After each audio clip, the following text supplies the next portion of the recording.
Assalamualaikum warahmatullahi wabarakatuh. Nama saya Wina Sugiharti, nomor induk mahasiswa 18621170016.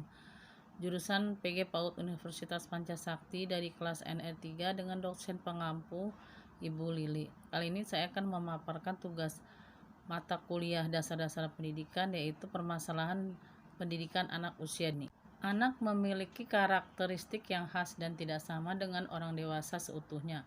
Menurut National Association Educational for Young Children, bahwa anak usia dini adalah sekelompok individu yang berada pada rentang usia antara 0 sampai 8 tahun. Berdasarkan definisi tersebut, anak usia dini merupakan kelompok manusia yang berada dalam proses pertumbuhan dan perkembangan.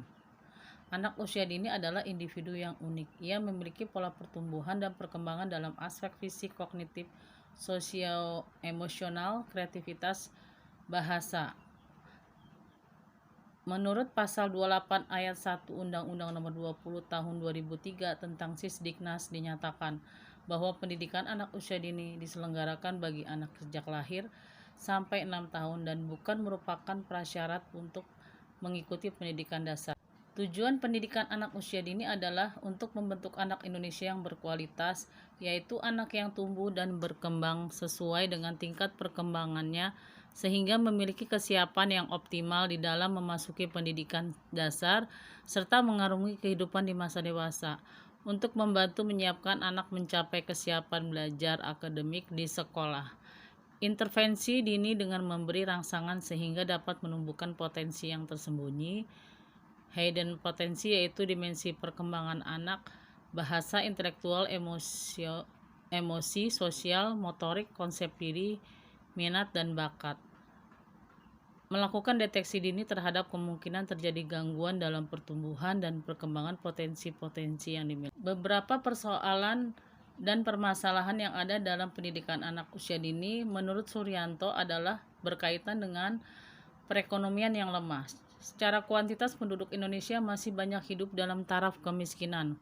Menurut data BPS sebagaimana dilansir oleh media massa, pada tahun 2009 kurang dari 32,7% rakyat Indonesia miskin. Dengan demikian, lebih dari 32,7% anak usia dini hidup dalam keluarga miskin. Dalam keadaan ekonomi yang begitu sulit, orang tua si anak tidak dapat memenuhi kebutuhan hidupnya dengan layak.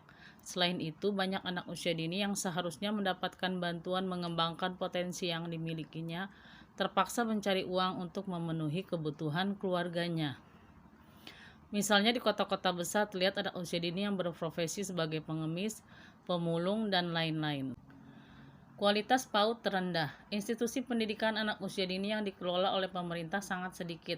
Institusi pendidikan anak usia dini yang ada dikelola oleh pihak swasta dan masyarakat. Ini berarti biaya PAUD masih ditanggung oleh orang tua dan masyarakat. Sementara itu kondisi ekonomi masyarakat kita masih lemah.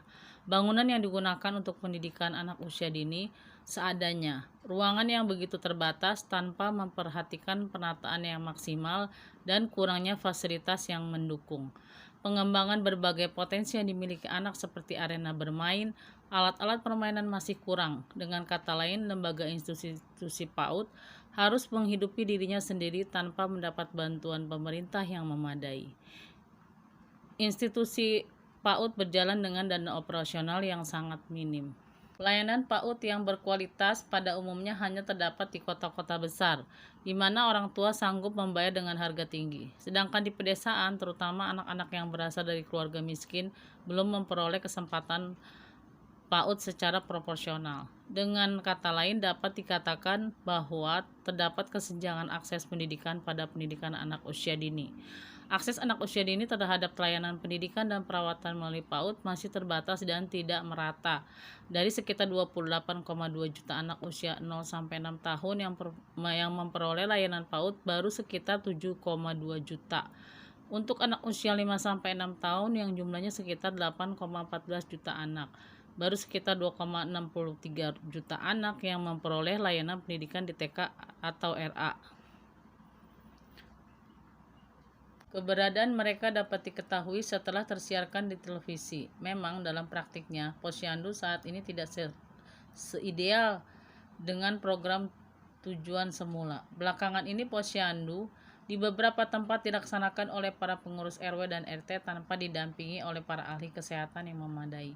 Kegiatan posyandu secara rutin hanya melakukan penimbangan balita tanpa memberikan penyuluhan dan bimbingan yang memadai.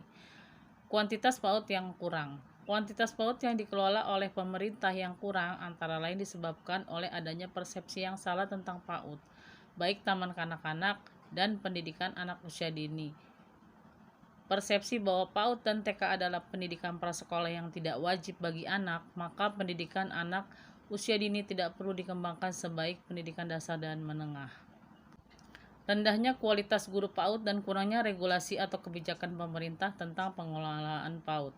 Persyaratan minimal yang telah ditetapkan bahwa guru PAUD harus setara dengan program diploma 2 atau 2 tahun di perguruan tinggi. Kondisi di lapangan masih jauh dari harapan. Di lapangan belum tersedia secara memadai tenaga pendidik dan kependidikan yang memiliki kualifikasi akademik yang diperlukan. Terima kasih, demikian paparan saya. Wassalamualaikum warahmatullahi wabarakatuh.